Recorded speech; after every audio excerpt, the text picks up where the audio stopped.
Meu pai disse de repente, sua irmã merece respeito, não você, e me pediu para pedir desculpas. Eu só sorri e respondi, tudo bem, então ela pode pagar a própria mensalidade. Foi aí que meu pai piscou, como se não tivesse escutado direito. Minha irmã, Megan, que estava sentada com os braços cruzados como uma jurada em um show de talentos, se remexeu na cadeira, claramente não esperando aquela resposta. E minha mãe, bem, ela já estava suspirando pela metade, daquele jeito que ela fazia quando eu não queria brincar sozinho, mas dessa vez eu não estava brincando. Deixa eu voltar um pouco. Eu sou o Evan, 32 anos, irmão mais velho, reservado, o cara que conserta a pia quebrada às 2 da manhã e finge que não ouve os sussurros da família sobre como ele nunca atingiu seu potencial. Por anos, mantive a cabeça baixa, trabalhei duro, paguei minhas contas, paguei as contas deles também, mesmo quando não mereciam, o que era quase sempre. Ajudei Megan com o aluguel, com as compras, com a mensalidade da faculdade, silenciosamente, sem querer crédito. Só queria aliviar o fardo da criança de ouro, mas o problema de sempre se esforçar é que as pessoas começam a tratar isso como sua obrigação. Começou sutil, anos atrás, um comentário passageiro do meu pai, a Megan sempre foi ambiciosa, ou da minha mãe, você tem sorte de não precisar de muito, e a Megan só absorvia os elogios como se fossem raios de sol. De vez em quando me lançava um obrigada do mesmo jeito que se dá uma gorjeta pro garçom que enche sua água sem pedir. Mas tudo desmoronou numa tarde de domingo, em março. Megan tinha acabado de reclamar, de novo, sobre como era difícil ser estudante em tempo integral, sem mencionar que ela não tinha um emprego há 3 anos, sem mencionar que, uma semana antes, eu tinha transferido discretamente $1, 200 pro setor financeiro da faculdade dela. Aí, do nada, meu pai se virou para mim com aquele olhar frio e disse, você devia se desculpar, sua irmã merece respeito, não você, como se todos os meus anos de sacrifício não significassem nada, como se respeito fosse algo reservado só para Megan, e eu apenas sorri. Tudo bem, eu disse, me afastando da mesa, então ela pode pagar a própria mensalidade. O silêncio que veio depois foi glorioso. O que nenhum deles sabia era que aquele momento, aquele único comentário casual foi o empurrão final. Eu não precisava gritar, nem discutir, só precisava ir embora. Com precisão, com calma, foi o que fiz. Não bati a porta, não levantei a voz, só me levantei, levei meu prato até a pia, como em qualquer outro domingo, e saí da casa dos meus pais, sabendo que talvez fosse a última vez por muito tempo. O ar lá fora parecia diferente, mais leve. Como se alguém tivesse finalmente liberado a pressão de um balão que eu nem sabia que carregava no peito há anos. Naquela noite, sentei na mesa da cozinha e abri meu notebook. A conta da mensalidade da Mega ainda estava no meu nome. Claro, entrei no sistema e marquei a opção cancelar pagamentos automáticos. Um clique, foi só isso.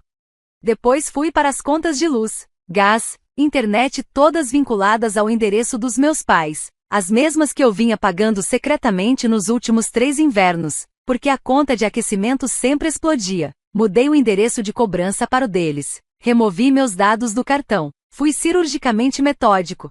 Quando fechei o notebook, tinha cortado todos os laços financeiros com eles. Na manhã seguinte, ignorei o grupo da família. Megan tinha mandado um meme sobre segunda-feira preguiçosa com um emoji de café. Acho que ainda não tinha percebido o que eu tinha feito. Mas não demorou. 2 dias depois, recebi uma ligação do meu pai, a primeira em meses. Ele usava aquele tom sério, o mesmo que me fazia endireitar as costas quando eu era criança. Evan, acabei de receber um aviso da faculdade. A mensalidade da Mega não foi paga. O que está acontecendo? Eu parei por um segundo, deixando o silêncio pairar. Eu te avisei, respondi. Disse que ela pode se virar sozinha. Você está sendo mesquinho, ele rebateu. Não, falei, estou sendo justo. Ele desligou. Mais tarde, naquela noite, Mega me ligou. Ela não gritou, ela chorou. Disse que não entendia por que eu estava fazendo aquilo com ela, que a faculdade já era estressante o suficiente, que ela estava tentando, mas tudo era tão caro. Eu poderia ter dito 1000 coisas sobre o iPhone novo que ela comprou no mês passado, sobre as saídas, os pedidos no DoorDash que eu pagava discretamente, mas só disse: eu sei que é difícil, você vai dar um jeito. E então eu também desliguei. Nos dias seguintes, o castelo de cartas que eu vinha sustentando começou a desmoronar. O gás foi cortado na casa dos meus pais por 2 dias porque o pagamento automático não foi feito. As aulas da Megan foram congeladas por falta de pagamento. Minha mãe ligou perguntando se eu tinha desligado os pagamentos por engano. Eu não atendi.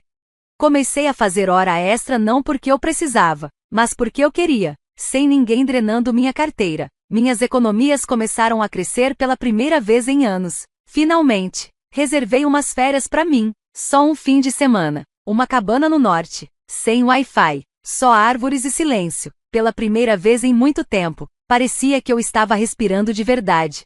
Enquanto eu descobria o gosto da liberdade, minha família finalmente começava a entender o que o meu silêncio bancava. No fim daquela primeira semana, o silêncio da minha família mudou. Já não era um silêncio comum, estava carregado, como o ar logo antes de uma tempestade. Eu conseguia sentir. Eles estavam fervendo, esperando, tramando algum plano para me puxar de volta pro papel que me deram. E claro, o domingo chegou, e com ele, a mensagem: jantar às 18 horas. Precisamos conversar. Pai, não era um convite, era uma ordem, daquele tipo que ele usou a vida inteira, a que eu sempre obedecia. Mas dessa vez, eu nem respondi. Fui ao mercado, comprei uns bifes bons, preparei eles mal passados, e comi enquanto assistia a um documentário sobre pessoas que escaparam de seitas. A ironia não passou batida. Na segunda de manhã, acordei com 3 chamadas perdidas da minha mãe e uma da Megan. A mensagem de voz que ela deixou era calma, quase ensaiada. Oi, eu sei que as coisas têm estado tensas. O pai, às vezes ele fala coisas, mas eu realmente preciso da sua ajuda. Evan, congelaram minha matrícula. Eu não posso me inscrever no próximo semestre. Podemos conversar? A voz dela era diferente. Não estava arrependida, só assustada. E não vou mentir, por um instante, senti um lampejo de compaixão, mas passou rápido. Lembrei do jantar alguns meses atrás, quando ela riu dizendo que não conseguiria viver como uma universitária falida. Lembrei de quando ela brincou que tinha um patrocinador, ou seja, eu. Lembrei da vez que pediu dinheiro pros livros, e no fim de semana seguinte postou uma história no spa. Lembrei da frase: ela merece respeito, não você. Então respondi com uma única palavra: não. Naquela tarde, recebi uma visita. Abri a porta e lá estava meu pai, braços cruzados, com cara mais de senhorio do que de pai. Ele não esperou o convite, só entrou. Você vai jogar fora toda a sua família por causa de dinheiro? Ele disse. Olhei para ele, de verdade, e pela primeira vez, não vi autoridade, não vi força, vi medo, porque ele não estava mais no controle.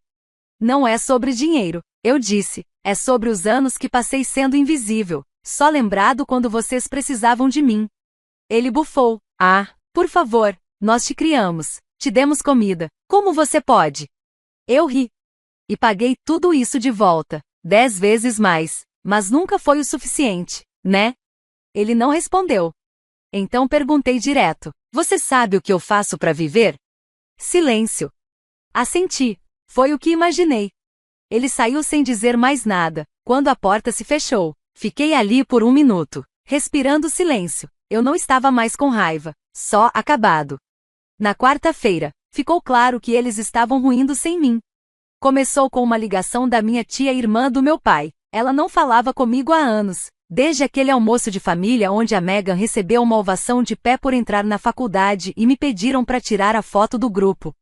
De repente, ela estava toda calorosa e preocupada.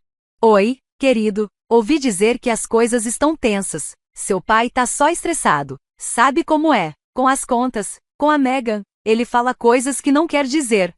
Quase ri. Tinham acionado o esquadrão da guilda da família estendida. Clássico.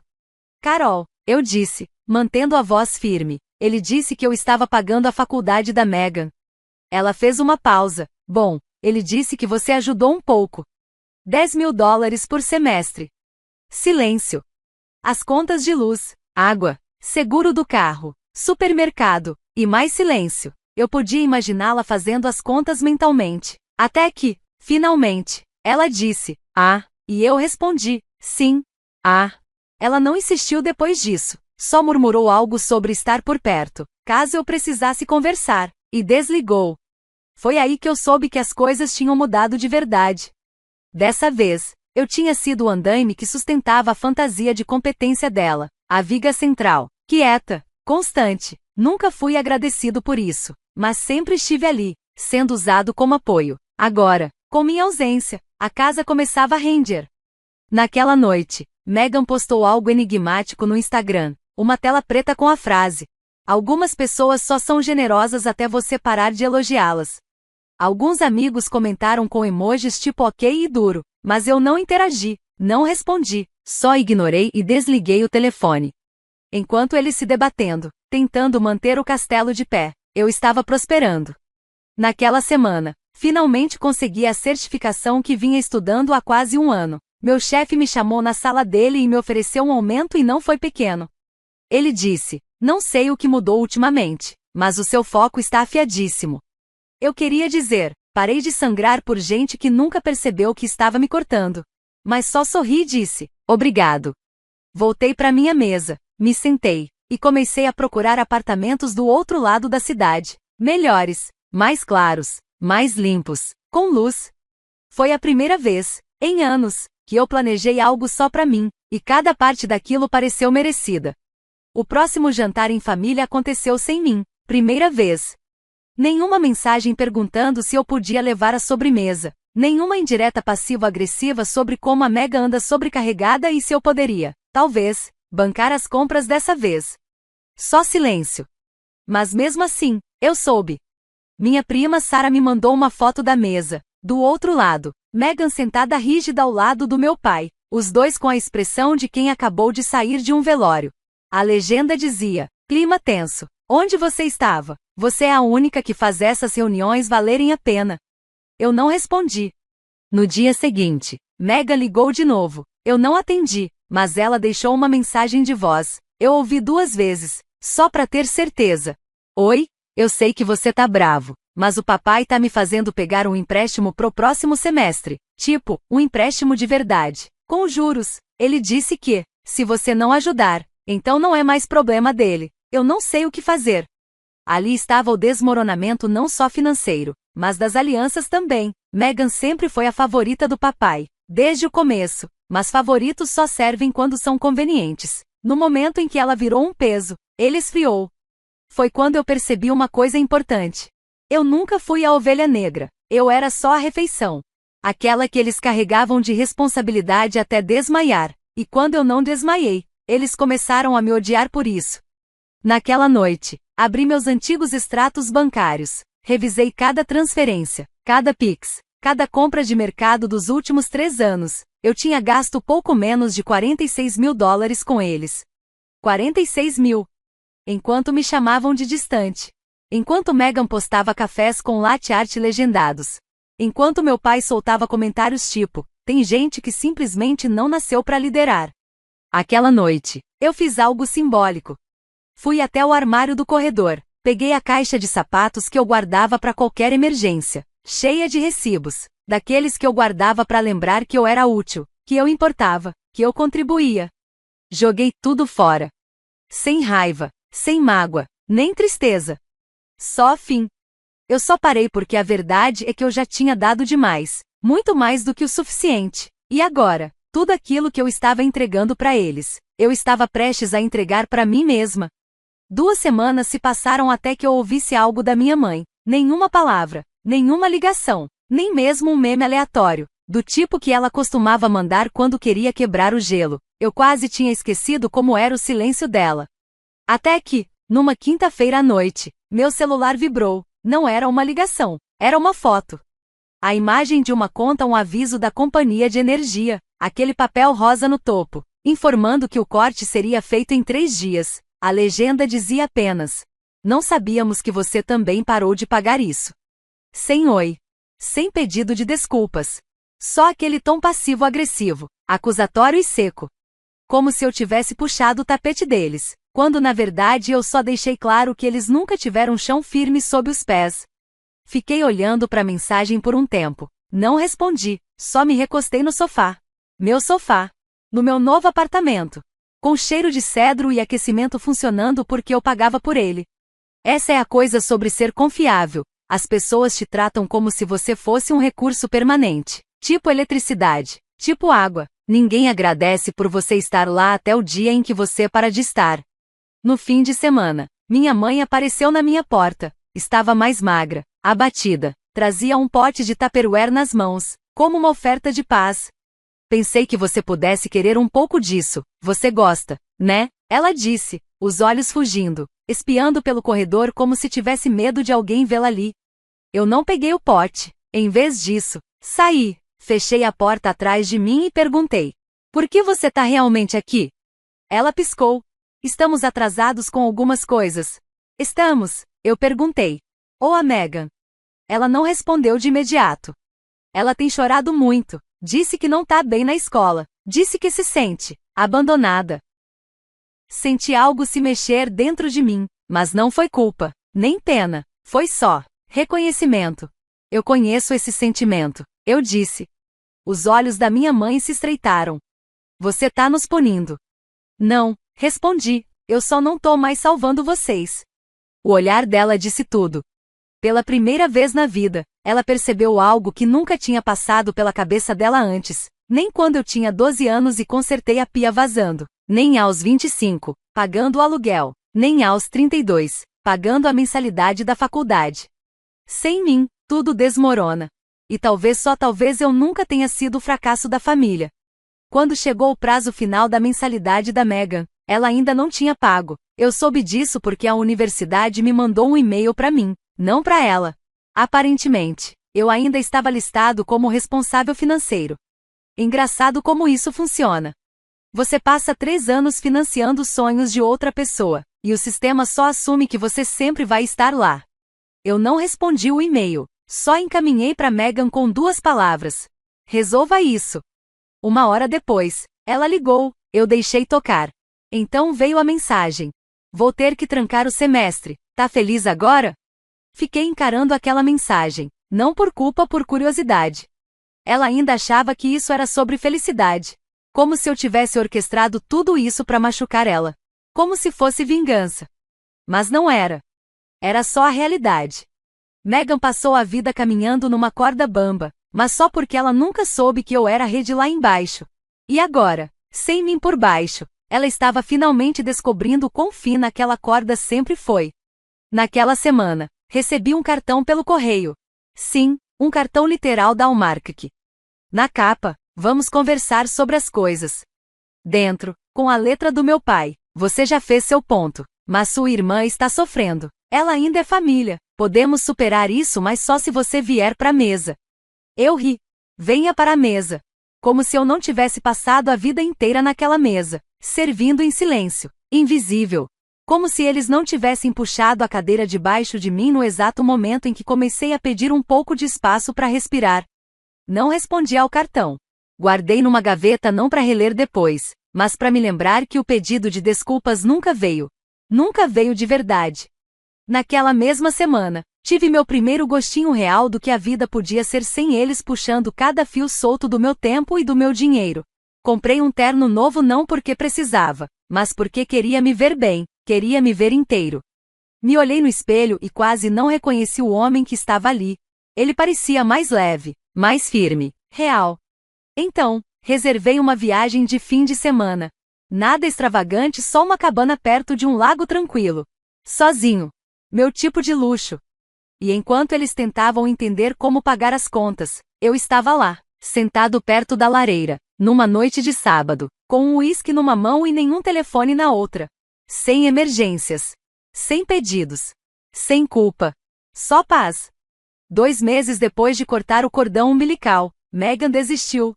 Não oficialmente, não de cara. Mas soube por uma amiga que trabalha na universidade. Ela parou de ir às aulas, começou a se atrasar, perder prazos. Eventualmente, desativaram o e-mail de estudante dela. Foi aí que ela apareceu no meu apartamento. Sem aviso, sem mensagem. Só uma batida leve na porta, como alguém pedindo um favor que sabe que não merece. Abri. Lá estava ela. Megan. A garota que costumava flutuar pela vida como se o mundo lhe devesse algo só por ela existir. Mas agora ela parecia pequena, cansada, diminuída. A voz dela mal era um sussurro. Posso entrar? Eu não respondi. Saí e fechei a porta atrás de mim, encostando no corrimão. Ela hesitou, depois me seguiu. abraçando a si mesma como se o frio a tivesse alcançado de repente. Achei que você me odiasse, ela disse. Olhei pro estacionamento. Não queria facilitar muito. Eu não te odeio, só parei de me sacrificar por você. Ela se encolheu, como se eu tivesse dado um tapa. Você podia ter me dito que tinha desistido. Eu disse. Você é que nunca escutou. Silêncio. Ela começou, a voz embargada. Eu achei que você sempre estaria lá. Aí estava. A verdade não dita. Todos eles pensaram isso. Que eu sempre estaria lá. Não importava o quanto eu estivesse invisível. O quanto eu estivesse esgotado. Desvalorizado. Porque é isso que as pessoas confiáveis fazem, né? Elas aguentam. Eu nunca deveria ter sido seu plano B, Megan, eu disse. Eu era seu irmão, não seu investidor, não seu caixa eletrônico, não sua apólice de seguro. Ela começou a chorar, baixo, envergonhada. Eu não sabia o quanto você fazia, sussurrou. Achei que a mamãe e o papai também estavam ajudando. Soltei uma risada curta, seca. Eles não mexem um dedo há anos. Você era o projeto deles. Eu era a base. Ela enxugou o rosto com a manga de um moletom que eu reconheci. Era meu. Ela provavelmente nem lembrava que tinha pego. Desculpa, ela disse. Foi a primeira vez que ouvi essas palavras dela. Mas eu não disse tudo bem. Porque não estava. Ainda não. E talvez nunca ficasse. Em vez disso, assenti com a cabeça. Ótimo. E voltei para dentro. Deixei ela ali, na varanda. Na próxima vez que vi meu pai, ele não estava gritando. Não estava se fazendo de importante. Ele estava, na fila do banco. E eu não esperava encontrá-lo ali. Eu estava lá, fechando uma conta poupança antiga. Uma que eu tinha aberto quando achei que talvez pudesse ajudar a Megan com a pós-graduação, algum dia. Um pensamento quase cômico agora. Ele me viu antes de eu vê-lo. Fez aquele olhar duplo lento, como quem ainda está decidindo se deve acenar ou simplesmente ir embora. Eu não acenei. Mesmo assim, ele saiu da fila e veio andando até mim, como se fôssemos velhos amigos. Usava aquele sorriso fino, quase ensaiado, o mesmo que ele usava quando queria vender alguma ideia. Mesmo dizendo que precisávamos conversar, eu olhei para ele, de verdade. Os sapatos estavam gastos. Carregava uma pasta debaixo do braço, abarrotada de papéis. O estresse grudado nele como um perfume ruim. Acho que a gente já conversou o suficiente, eu disse. Ele suspirou. Olha, não vou fingir que não estragamos tudo. Mas sua mãe não está dormindo. A Megan mal está comendo. A gente só quer seguir em frente. Você quer dizer, agora que as contas estão se acumulando e eu não tô limpando a bagunça? Ele abriu a boca, depois fechou. Olhou pro chão. Eu não sabia que tinha chegado a esse ponto, ele disse, baixinho. Não. Você só não quis saber. E foi ali que aconteceu. Eu vi na forma como os ombros dele caíram. No jeito como, de repente, ele parecia mais velho do que na última vez em que o vi. Eu estava errado, ele disse, quase num sussurro. Não foi um pedido de desculpas completo. Não foi assumir responsabilidade. Mas foi perto. Eu podia ter dito muita coisa naquele momento. Podia ter oferecido um pouco de alívio, estendido uma ponte, aberto uma porta. Mas aí me lembrei. Dos anos sendo invisível. Sendo responsabilizado por tudo. Sendo usado. Descartado. Então eu disse. Você não é a pessoa que decide quando isso termina. Ele assentiu, devagar. Não discutiu. E quando se virou para voltar à fila, parecia um homem que finalmente entendeu que a base sobre a qual construiu seu orgulho nunca foi dele para começar. Saí do banco naquele dia sentindo algo que não sentia havia anos: poder. Já se passaram 6 meses. Megan conseguiu um emprego numa livraria. Meus pais reduziram o tamanho, venderam a casa. Dizem que vão se aposentar. O grupo da família ainda existe, mas agora é mais silencioso. Hesitante. Eles não me pediram mais dinheiro. Eu nunca fiz um anúncio dramático. Não postei nenhum discurso sobre cortar relações com gente tóxica. Eu só fui embora. Não por raiva, mas por paz. Hoje, minha vida é mais tranquila, mais simples. E minha